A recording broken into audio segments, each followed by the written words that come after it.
শেখ হাসিনা সরকার এত দুর্বল না ভাই, তার পতন ঘটানো যাবে না। আমেরিকার দিকে তাকিয়ে থেকে, চীনের দিকে তাকিয়ে থেকে, ইউরোপের দিকে তাকিয়ে থেকে শেখ হাসিনার পতন ঘটানো যাবে না। আজকে তারা ফাঁকা ওয়াজ দিচ্ছে। এইসব ফাঁকা ওয়াজে বিএনপি সরকারের পতন হবে না। এইসব ফাঁকা ওয়াজে বিএনপি সরকারের পতন হবে না। আসসালামু আলাইকুম, আশা করি সবাই ভালো আছেন। সবাইকে স্বাগতম আমার ব্লগ ভিডিওতে। আজকে কথা বলবো এনসিপি, জামাত এবং সরকারের সাথে যে ধরনের একটি শীতল সিচুয়েশন চলছে এবং লাস্ট যদি কয়েকদিন যদি আমরা যদি দেখি যে ধরনের রাজনৈতিক পরিক্রমাগুলো চলছে, হামলা পাল্টা হামলা, সে বিষয়গুলো নিয়ে কথা বলবো। কেন এগুলো হচ্ছে এবং সেগুলোর পিছনে আসলে কি বিষয় কাজ করছে এবং সেগুলোর পরিণতি কি হতে পারে, সেগুলোরই বিষয় নিয়ে আমি আলোচনা করব। আশা করি পুরো ভিডিও জুড়ে থাকবেন। আসুন পুরো ভিডিওতে এ বিষয় নিয়ে কথা বলি।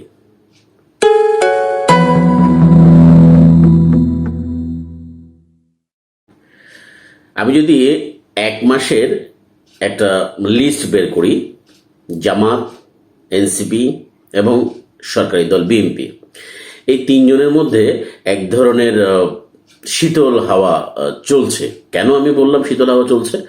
আমি যদি বলি জামাতের বেশ কিছু বিষয় সামনে যদি আমি নিয়ে আসি, বিশেষ করে জামাতের এমপির যে ঘটনাটা, সেই ঘটনাটাকে যদি আমি সামনে নিয়ে আসি, সেটা একদম বলা যায় যে জামাতকে একটু শক্তভাবে নাড়া দিয়েছে।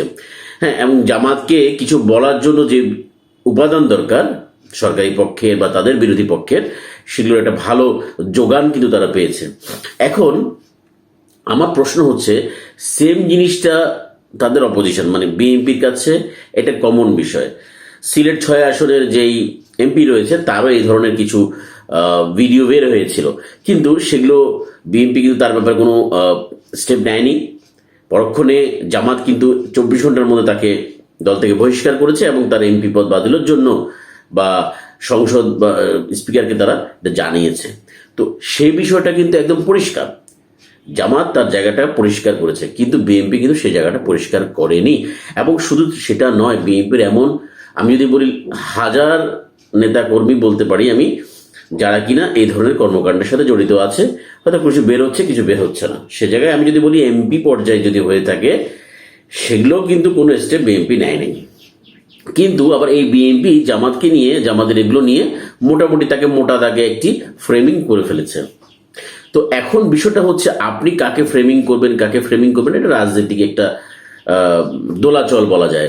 এবং এনসিপি যদি আমি বলি, এনসিপি রিসেন্টলি দেখেন ওরা যে জায়গায় যাচ্ছে সে জায়গায় কোনো না কোনো হামলা হচ্ছে, এবং এই হামলাগুলোর পিছনে মোটা দাগে যদি বলা যায় যে এটা আওয়ামী লীগ জড়িত, এবং এই আওয়ামী লীগকে এই সাপোর্টটা করছে বিএনপি। আমি যদি রাজশাহী বিশ্ববিদ্যালয়ের কাহিনী নিয়ে আসি, রাজশাহী বিশ্ববিদ্যালয়ের সেই কাহিনীটা কিন্তু মিডিয়া কিভাবে এখানে প্রচার করেছে, জাস্ট আমি যদি এখানে দেখতে চাই, মিডিয়া একদম স্পষ্টভাবে লিখেছে যে শিবির বা রাকসু নেতাকর্মীরা এই ধরনের কর্মকাণ্ডের সাথে জড়িত বা হামলা করেছে, এই ধরনের বিষয় হেডলাইন করেছে। কিন্তু ভিতরে যখন আপনি পড়ে দেখবেন, তখন সেটা লেখা আছে যে সেই 7 জন লোক এই শিবির এবং তাদের রাকসু নেতাকর্মীদের উপরে হামলাটা করেছিল। সেই প্রেক্ষিতে এই দ্বন্দ্বটা বা এই ধরনের বিষয়গুলো ঘটেছে। কিন্তু হেডলাইনটা এমনভাবে করেছে, প্রত্যেকটা নিউজ চ্যানেল হেডলাইনটা করেছে শিবির এবং রাকসু নেতারা এই ধরনের হামলা করেছে। তাহলে এখানে টোটাল বিষয়টা হচ্ছে যে মিডিয়া ট্রায়াল। আমি বললাম কি, জামাতের সেই এমপির কথা বললাম, এনসিপির হামলার কথা বললাম, এবং হচ্ছে যে সর্বশেষ শিবির এবং রাকসুর যে ঘটনাটা, এই পুরো বিষয়টাকে এমনভাবে ম্যানুফ্যাকচার করা হয়েছে যে আমি যদি চাই এটা খুব সুন্দরভাবে উপস্থাপন করতে পারি। আমার কিন্তু খুব পরিষ্কারভাবে একটা জিনিস খুব মনে পড়ে যায়, আওয়ামী লীগ আমলে বা হাসিনার আমলে আমি যদি বলি, এই জিনিসগুলো কিন্তু বিএনপি এবং জামাতের বিরুদ্ধে অ্যাপ্লাই করা হতো। মানে বিরোধীদের চরিত্র হনন, বিরোধীর উপর হামলা এবং তাদেরকে বিভিন্নভাবে অ্যাসিলেশন করা। এবং মানে আপনি ভয়েস শুনেছেন, কত ভয়েস রেকর্ড বিএনপি নেতাকর্মীদের কিন্তু এই ধরনের ভিডিও পেয়েছেন, ভয়েস পেয়েছেন। এটা মানে বিরোধীদেরকে নস্যাৎ করার জন্য, উৎখাত করার জন্য বহু চেষ্টা তারা করেছে, কিন্তু তারা কি পেরেছে? পারেনি। দেখেন, জামাতের বিষয়ে যদি আমি আসি, জামাতের শীর্ষ নেতৃবৃন্দদেরকে যেভাবে মিডিয়া ট্রায়ালের মাধ্যমে হোক বা আপনার আইনি যে ব্যবস্থাপনার যে ম্যানুফ্যাকচারিং করে এই বিষয়গুলো তাদের ঘুরিয়েছিল, সেগুলো কিন্তু আমরা সবাই জানি। তো সেই জায়গা থেকে তারা কিন্তু তাদেরকে দমাতে পারেনি। কারণ আপনি যদি নৈতিকতার জায়গা থেকে ঠিক থাকেন, আপনার রাজনৈতিক স্ট্যান্ড যদি এমন থাকে যে আপনি হিংসার রাজনীতি করেন না, আপনার রাজনৈতিক স্ট্যান্ড যদি এমন থাকে আপনি খোলামেলা সবকিছু মানুষের কাছে আসছেন, মানুষের কাছে যাচ্ছেন, মানুষের হয়ে কাজ করছেন, সে জায়গায় মানুষ আপনাকে গ্রহণ করবেই, যেটা কিনা জামাত করেছে বা জামাতের এই জন্য সে ফলাফল হয়েছে। এবং জামাতের কর্মকাণ্ড 1971 থেকে শুরু করে যদি আমি এই পর্যন্ত বলি, জামাত কিন্তু প্রত্যেকটা বিষয় একদম ক্লিয়ার মেসেজ দিয়েছে।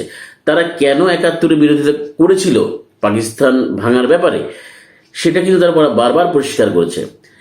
এবং এর পরবর্তীতে তাদের এমন কোনো কর্মকাণ্ড ছিল না, রাষ্ট্রের মানুষ সেটা কিন্তু দেখেছে। কিন্তু এখানে হচ্ছে যে মিডিয়া এবং রাজনৈতিক প্রপাগান্ডা সাজানোর জন্যই জামাতকে নিয়ে এত কথা বলেছে, এটা কিন্তু 24 ওভারে পরিষ্কার।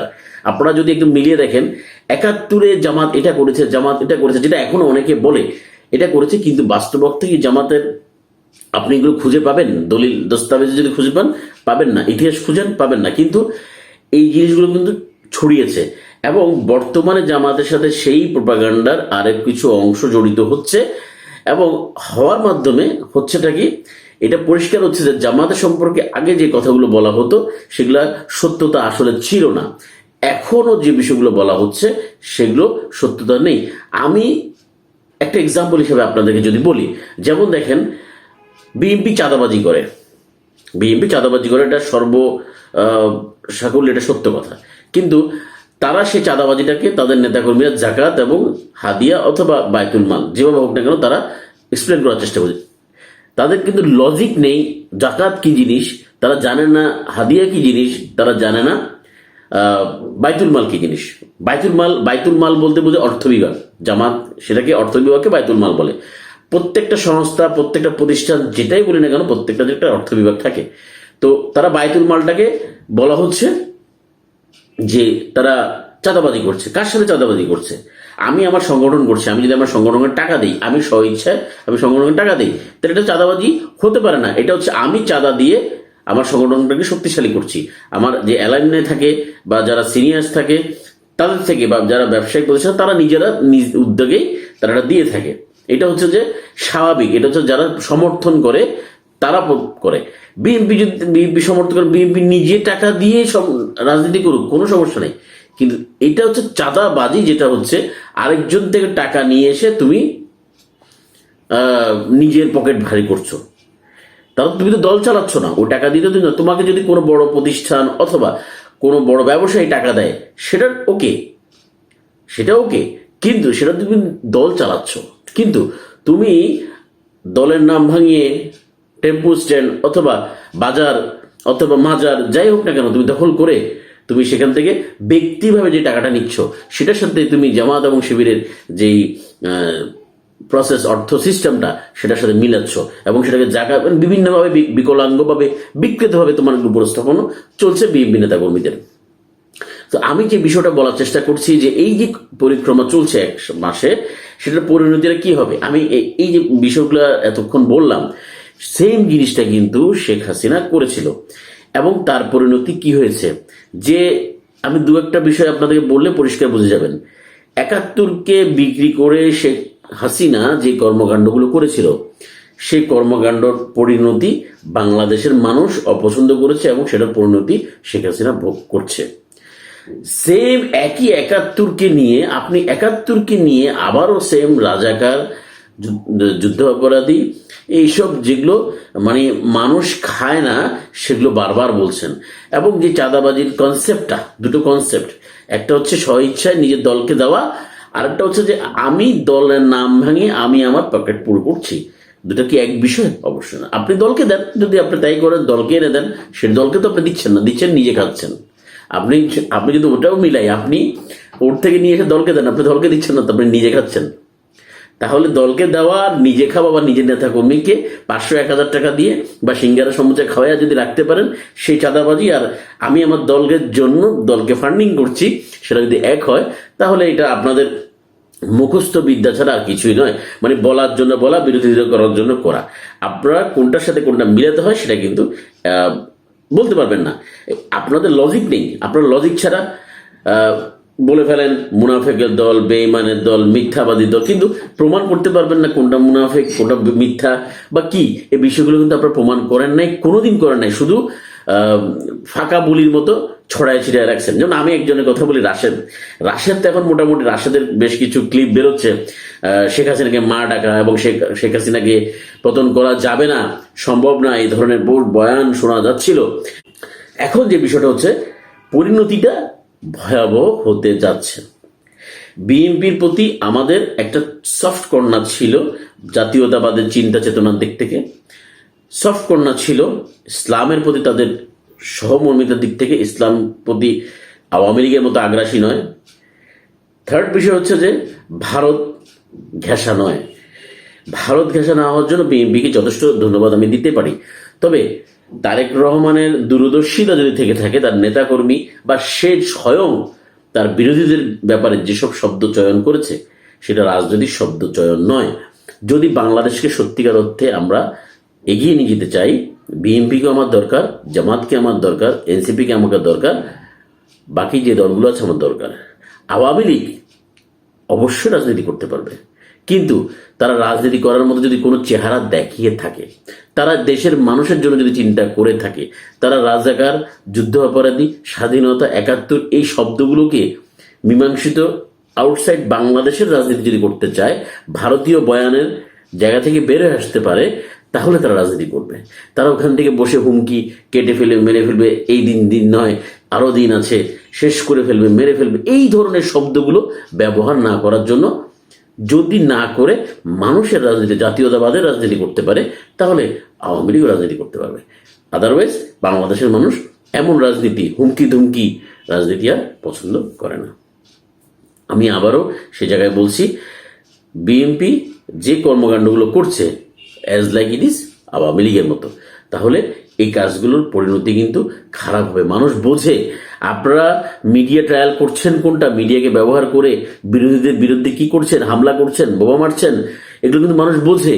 মানুষের ভিতরে এটা কিন্তু তাদের ব্যাপারে সিম্পিতি বাড়ছে। আপনি মনে করবেন না যে মিডিয়া ট্রায়াল করে, টক শোতে গরম করে কিছু গরম গরম কথা বলে মানুষের মনে থেকে তুলে ফেলবেন না। মানুষের মনে গেঁথে দিচ্ছেন আরো, যে না ওরা আগেও ছিল এমন বিপদগ্রস্ত, সে এখন আবার তারাই বিপদগ্রস্ত হচ্ছে। এবং তাদের এই ফিটে তাদের অ্যাকশনগুলো কি কি, তাদের সাথে যদি কোনো খারাপ কিছু হয়েও থাকে তাদের অ্যাকশন কি কি, সেটাও তারা প্রমাণ দিয়েছে। আপনারা কিন্তু প্রমাণ দিতে পারেননি। তো সেক্ষেত্রে মানুষের মনে কিন্তু এভাবে তুলতে পারবেন না। রাজনৈতিকভাবে যে কাজগুলো করছেন, রাজনৈতিক ভাষা ব্যবহারের মাধ্যমেই করেন, যেভাবে করছেন সেভাবে কিন্তু আপনারা পারবেন না। এই জিনিসটা মনে রাখা জরুরি। বাকিটা মানুষরা তো জবাব দিয়ে দিবে। এই হচ্ছে বিষয়। ভালো থাকবেন, সুস্থ থাকবেন। আসসালামু আলাইকুম।